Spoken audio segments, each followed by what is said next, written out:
Are you going to start with the one about the dog? Or? I think we can. We can start with that story if we're all going to be good boys and girls and listen to our story. Now I'll put my phone down there as well so that we can record it. Amy, do you want to put the creams in the middle so they can all be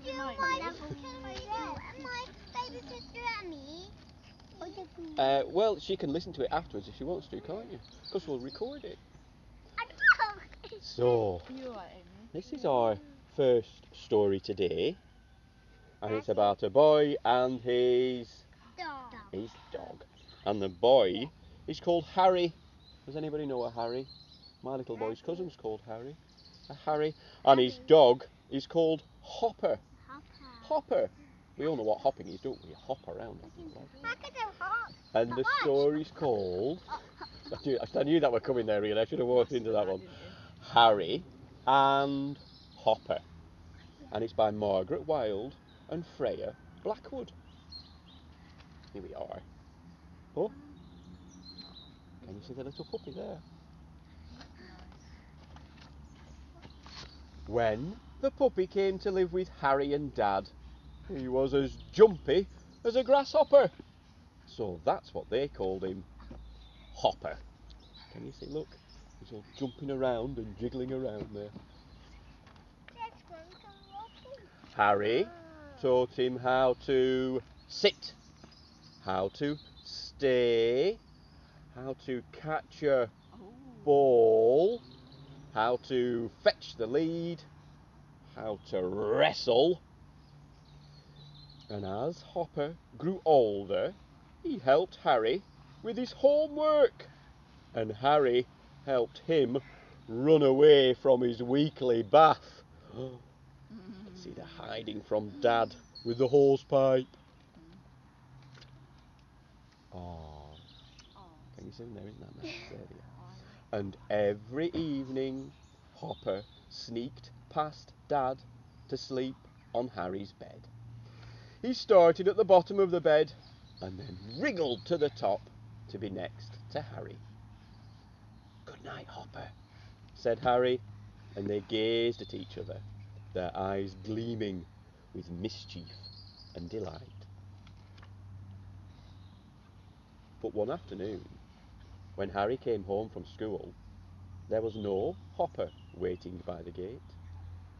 No glad yelping, no loving lick of the tongue. Oh dear. Dad was hunched on the front step. He said, "Come and sit next to me, Harry. There's something I have to tell you." "Where's Hopper?" asked Harry, but somehow he already knew. Dad wiped his eyes. "I'm very sorry, Harry.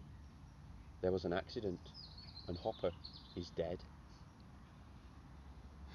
"No," said Harry. Harry trudged into the house, dumped his bag, switched on the TV. He stared at the screen, but the words and pictures didn't make sense, and he couldn't follow what was going on. Dad asked, "Would you like to come and say goodbye to Hopper before I bury him?" "No," said Harry, and turned the TV up louder. That night, Harry didn't want to sleep in his room. Never again would Hopper wriggle from the bottom of the bed to the top.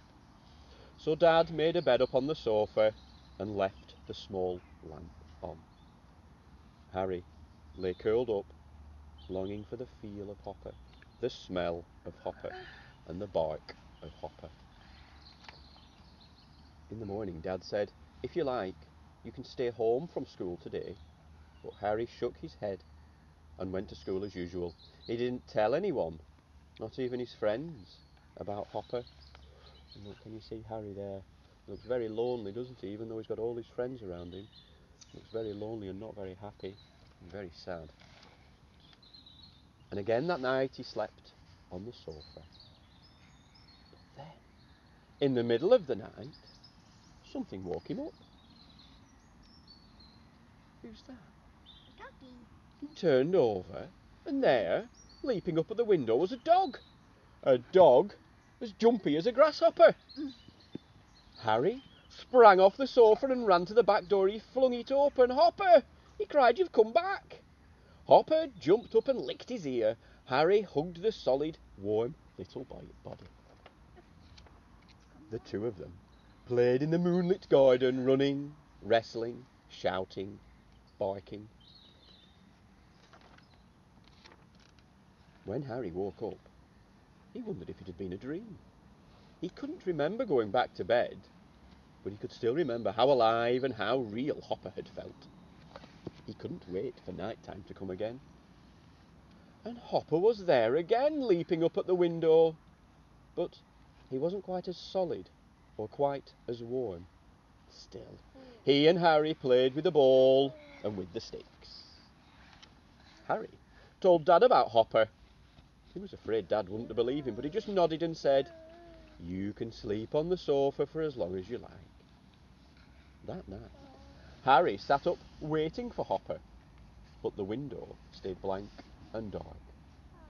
"Come on, Hopper," whispered Harry. "Come on." But Hopper didn't come. Long after midnight, Harry pushed aside the blanket and went to open the back door. And there, curled under the window, was Hopper, as wispy as a winter fog and as cold as the winter air. Can you see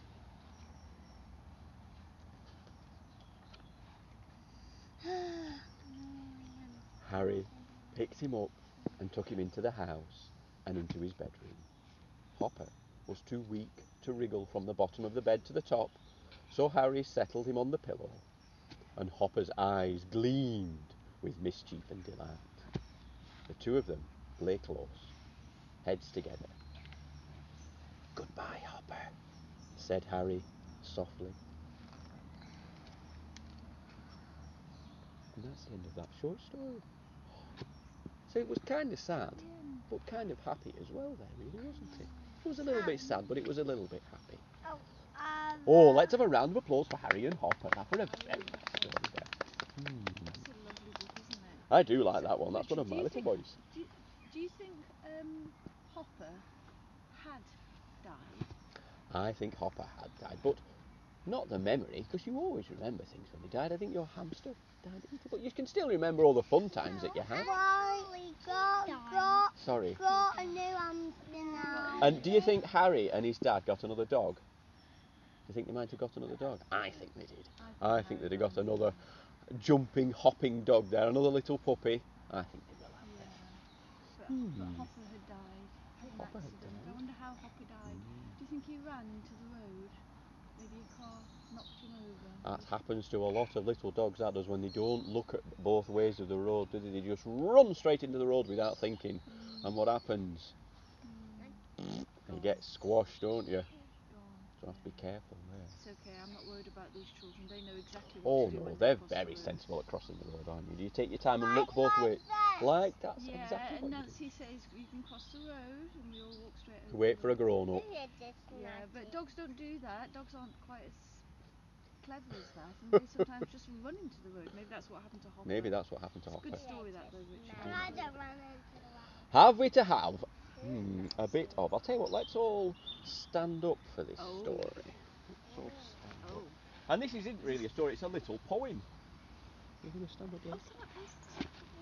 And it's from a section of poems by Julia Donaldson, and Nick Sharratt did the drawings, and it's called Wriggle. Can you give a wriggle? Oh, wriggle. Give a bit of a wriggle. And it's wriggle and roar. Can you give a big roar? Roar. Wriggle and roar. Where are we? And this little poem is called Handiwork. Can I see your hands? Can I see your hands? See all your hands. And we go 1, 2. What can you do? Can you stroke a cat? And put on a hat. Can you shake your hand? You shake hands? No, I don't want to shake hands. We shake hands. Go on, shake hands. Can you dig in the sand? Oh, dig. Dig. Can you drive a car? And play guitar. Diddling ding ding ding ding ding ding diddling ding ding ding ding ding. Can you scrub the floor? Scrub, scrub, scrub, scrub, scrub, scrub, scrub, scrub. And knock on a door. Can you turn a screw with your pretend screwdriver and tie up a shoe? Can you toot the flute and pull off a boot? But we don't actually need to do it. Oh dear. Just pretend. We can pretend.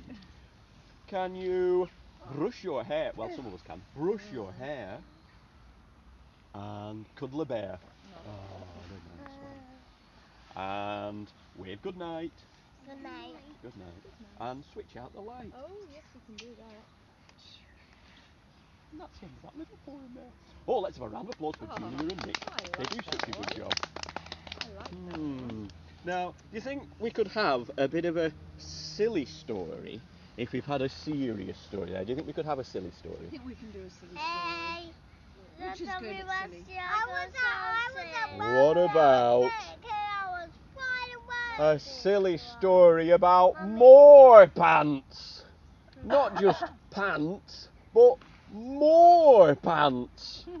And look, she's still very happy because she thought she was upside down, but she's not. She's very... Oh look, there's even a little boy on the back who's very happy as well. And this story's by Giles, Andre and Nick Sharrett. There they all are. And what are those? Underpants. Loads of underpants. Where would we be without them? Where would we be without our underpants stories? And look, who's that?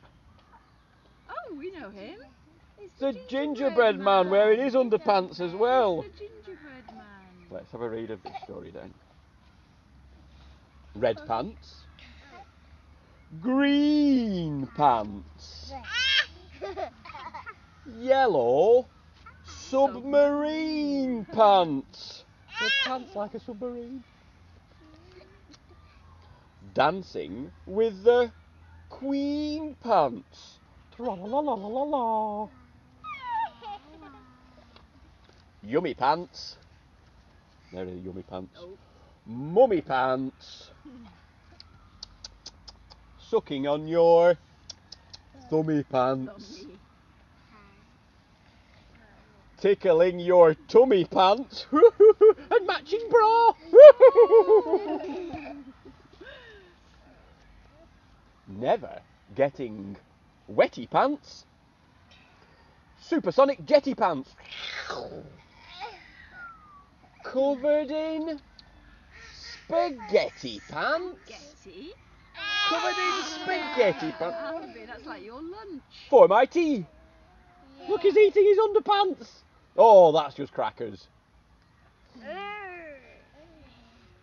Arty pants. Party pants. Black belt in karate pants. Yeah. Have you done a farty pants? Oh.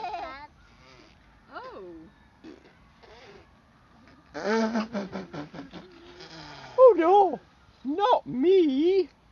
Although, what do you think that rabbit thinks? Somebody might have made a little smell there. Pooh. Furry pants to skate in. Pants you're never late in. Stretchy pants for fitting an extra special mate in.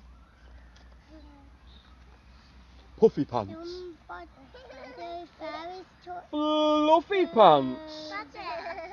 Big and strong and toughy pants. Oh, isn't that a nuffy pants? Hey, no way. Cooking in the kitchen pants. Good to scratch an itch in pants. Pants for a scary dinosaur. Pants with spikes. Ooh, colder pants. Ooh. hotter pants. So shy. Aren't there such a lot of pants? Why don't you make up some more? And I think The end. Did you like that story about Give pants? Richard a I like clap. that story about pants Give there. Richard's underpants a clap. They're not my underpants. No, we don't get to know what sorts of underpants Richard wears. Have we got time for another little song? Yeah, I think we've got time to. As Shall long I- as it's not point at the ceiling. No, we and won't point do at that the one. window and Do you point- think I can teach you a song? Do you think you can help me sing a song? Let's try learning another song. You might not know this one. Can you make a little hedgehog? Can you make a hedgehog? Well, it's a pretend hedgehog. It's not a real one. Just make a pretend hedgehog like that. A prickly hedgehog. Because hedgehogs are very prickly. And we can sing a song about that. So we'll go 1, 2, 3, 4. A hedgehog is very prickly. A hedgehog is very prickly. A hedgehog is very prickly. It couldn't be anything else. We do a slippery fish. A fish is very slippery. A fish is very slippery. A fish is very slippery. It couldn't be anything else. What about a jumpy frog? A frog is very jumpy. A frog is very jumpy. A frog is very jumpy. It couldn't be anything else. Snake. A snake is very wriggly. A snake is very wriggly. A snake is very wriggly. It couldn't be anything else. A crocodile's very snappy. A crocodile's very snappy. A crocodile's very snappy. It couldn't be anything else. A teddy is very cuddly. A teddy is very cuddly. A teddy is very cuddly. It couldn't be anything else. But a baby is very tickly. A baby is very tickly. A baby is very tickly. It couldn't be anything else. Oh, well done, everybody. Good. Thank you, Richard. You did very well on that one. You've not heard it before, have you? Yes. That's okay. Yes. We can do Thank that, you, can't we? Richard. Thank you.